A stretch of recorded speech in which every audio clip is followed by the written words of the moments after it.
Good afternoon, everyone. We are here from Regina Huda School, the personal finance team. Here we have Ibrahim Isala, Ala Sofia, and I'm Ikra Abdullah. We are going to talk about Jill Klein and her financial situation and the way that we think that we can make her life better. So our agenda, what we're going to talk about in this presentation, we're going to start off with our problem statement. What's the problem, how we're going to solve it, how we might be able to solve it. Who is Jill Klein, her personality, who she is, the financial situation analysis, that's where most of our numbers are. 3 alternatives that we made that we think could make her life better financially and help her reach her goals, our decision and why we chose a decision, and our question period. Alright, so these are some of the problems that Jill might face in her future. So first of all, she needs to consider her living situation, where she's going to live. She has a couple options that we came up with, and we're going to present them throughout the presentation. And then we also need to know how will she pay off her bills and her debts, because as a student she has a couple of them, and that's something we want to solve and get out the way. And she also has a saving account that she wants to fill up with money in order to buy a house for her future, and then some possible investments that we came up with. Perfect. So now, one of the most important things we need to know, who is Jill Klein? Now, personal finance, you might think, hey, we need to know the numbers.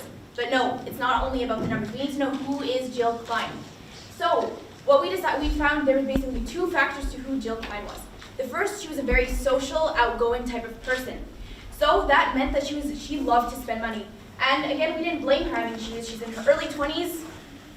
Who doesn't? But at the same time, we realized that she was also a very responsible person. We found this when she has a financial advisor with the Connexus Union. So she, talked to her advisor about potential investments.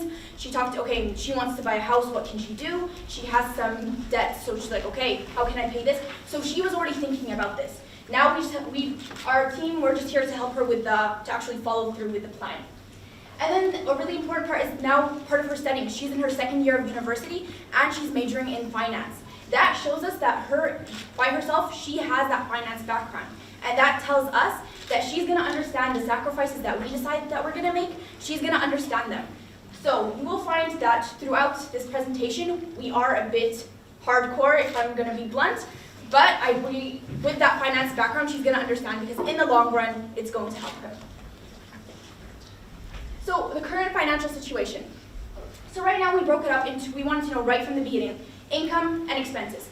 We figured that out, then we can deal with that. So our gross pay, we start off with $2,100. After taxes and everything, we are at $1,396. With our expenses, we calculated all of that. That is the $1,296. That showed us that we had a surplus of $100. $100 didn't seem like a lot. We're like, you know what, we'll work with it. We will show you how your life is going to be. If you want $100, we will show it. So our debts.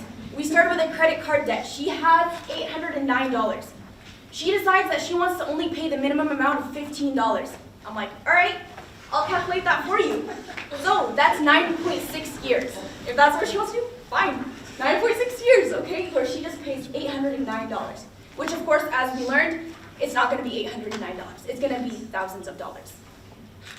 Now, she also has some family drama. So she has her sister's debt. She had $200 from her sister. And so we assumed that the sister was kind of like, I need that money, so give it to me. So we made sure that, okay, you know what, we'll give you $50, and in 4 months we'll pay that off. So then we can have best friend sisters again. Because that was really important. So then, at the same time, she was thinking about investments, remember? So we were saying, she was saying we want to go into a tax-free savings account. So in this account, she wasn't going to be taxed, and she was going to put in $180 a year. So we showed some projections. So we did 1 year, 5 years, and 10 years, as you can see.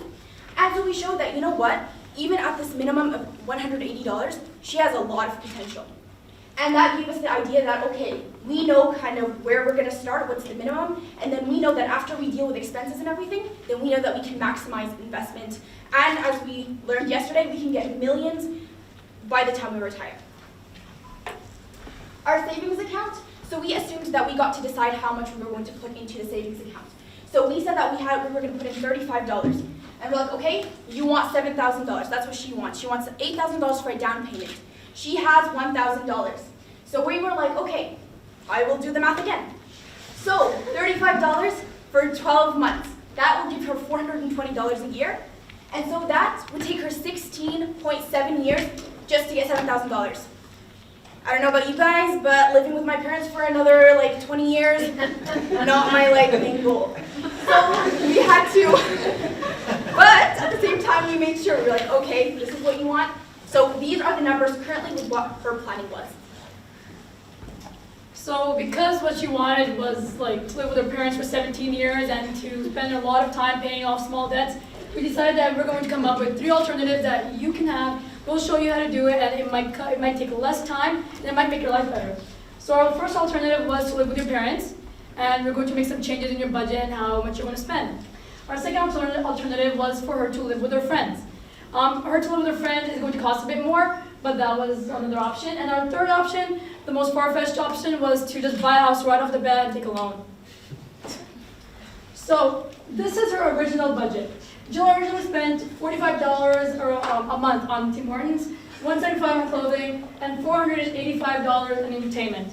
Those are the 3 things that we said you need to cut down on, because $485 on entertainment, that's more than like a couple movies and a couple restaurants a month. So we were going to cut that down to $200.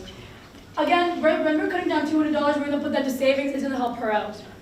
We cut down Tim Hortons entirely because we thought that if you're spending $120 on miscellaneous, you can buy yourself a coffee machine, you can buy yourself some coffee, and you can just be ready every morning. You don't have to take a trip down to Tim Hortons. So it's a good investment, kind of. We cut down expenses on clothing to $100 instead of $175. It's a cut down of $75. But again, the $75 is going to something that will help her in the future. So originally total, she spent $1,296 on groceries and gas. We never touched gas and car payment because they were fixed amounts, so we don't want to touch that. And after our modifications, her expenses came down to $891. Yay. Okay, so one of the alternatives that we came up with was living with your parents. So this one might seem like something you guys don't want to do, but there's a lot of pros and cons to it. So first of all, for the pros, she comes every day at 6 o'clock and she has dinner there. She doesn't have to pay for anything. Everything's ready for her, It's almost like a dream. It's just ready for you. Occasionally she even finds $20 sitting on the table for gas. So that's another bonus right there. And, there's a lot of things like this. She doesn't have to worry about groceries. She doesn't have to worry about paying rent for the first 2 years. So just to clarify that as well, she has four terms in university. She's on her 2nd term, so she has 2 more years to go. After those 2 more years, when she receives her undergraduate, her parents are going to start charging her $500 as rent. So with our calculations, hopefully we're going to be saving her the money, and we're going to have everything done before those 2 years, so she will be up and out of her parents' house by those 2 years. So some of the cons to this is, she's growing up, she wants to have her own freedom, she wants to have her own house. If you're already 22, you don't want to be living in your parents' basement for a while. You want to start going with your life and you want to move out, especially if you have siblings and other things. And like I said, after the term is up, she'll have to pay $500 towards rent, which she doesn't want to do because she's on a really strict budget. And then also, she's getting older, like I said, she wants to continue on with her life. Alright, so she had a couple debts. So the first thing we wanted to do when looking at this case, we wanted to get rid of those debts. She's very, very young. We don't want people to have that kind of debt, just on their back, because it's just going to keep piling, it's going to pile up, and it's not going to help them in the future. So we just wanted to get rid of those completely, kind of have like a new paper, and just start off from there. So first of all, she had a credit card debt of $809. And before, as you guys saw, when she was only paying $15, it took her like 9+ years. That's a really long time for a small amount of money. So we decided to increase that and make it $50 per month, and that increased it by a lot. It only took it, hopefully our projections show that it will take her 1.6 years. So that's still under her 2-year mainframe that we're trying to keep up.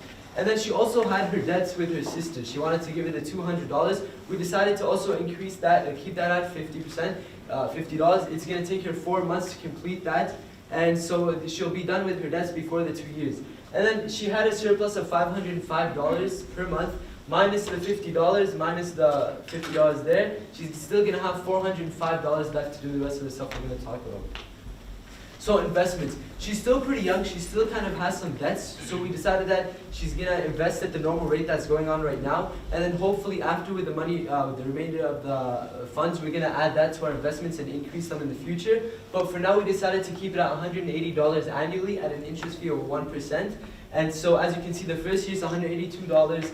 After 5 years, that's $920, and after 10 years, that's $1,900. And then hopefully, if we add funds to that in the future with the extra money that will save her, then these numbers will increase by a lot. So she also had the savings account. She needed $8,000 to move into a new house. She wanted to drop a down payment really quick, and she wanted to just move on. All right, so she wasn't spending a lot before. She had a zero savings account. She wasn't putting anything towards savings account for a really long time. So now she has $1,000 covered. We need to come up with that $7,000. So with our calculations that Ikram mentioned, we're going to be paying out of the $405, $505. We're going to be paying $300 each month, and yearly that's going to become $3,600. Now that's a larger amount of money. She's going to reach her goal much faster, which is 1.9 years. These 1.9 years is still under her 2-year mainframe, so her parents, they're not going to make her pay rent because she's going to have her own house at that time. So as you can see, it's a great investment. Our second alternative was for her to move in with her friends. So her friends living with her friends as a roommate, she'd have to pay $600 rent and $200 groceries. So it wasn't really a good option financially because, number one, temptations.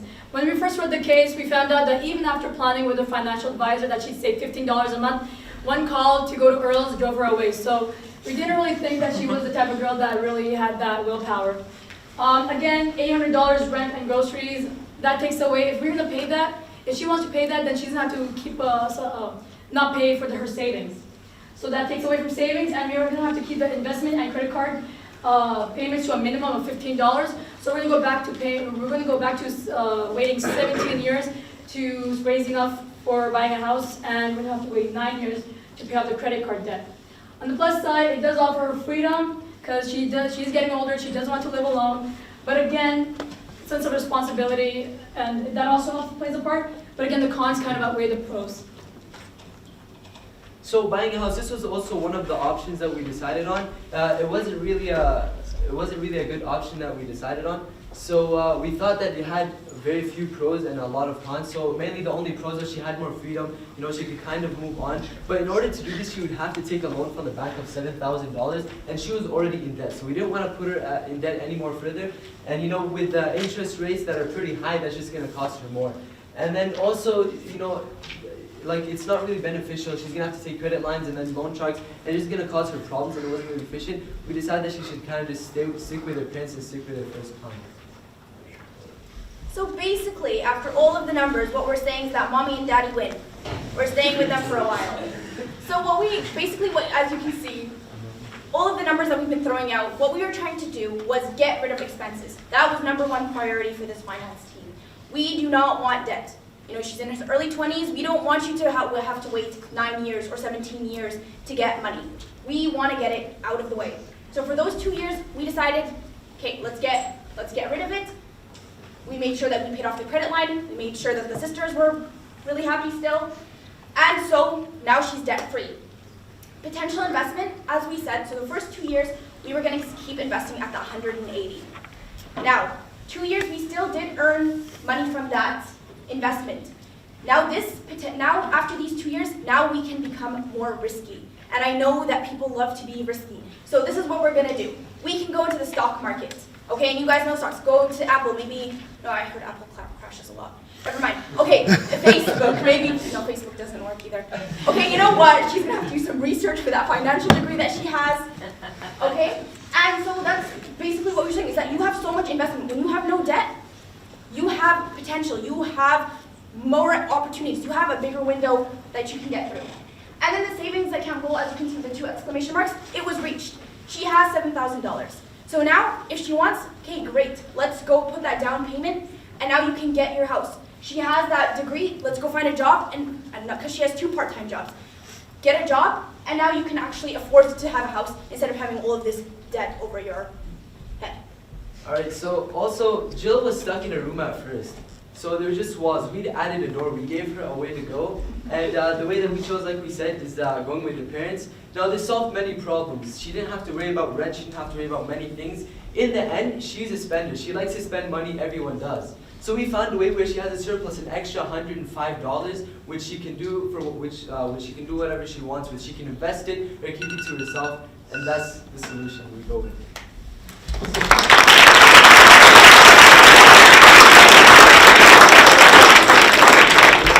For 5 minutes questions. Great.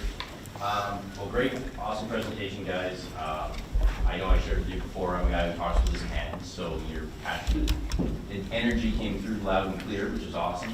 And it was awesome to see that the presentation changed a bit. That was really impressive that way for me.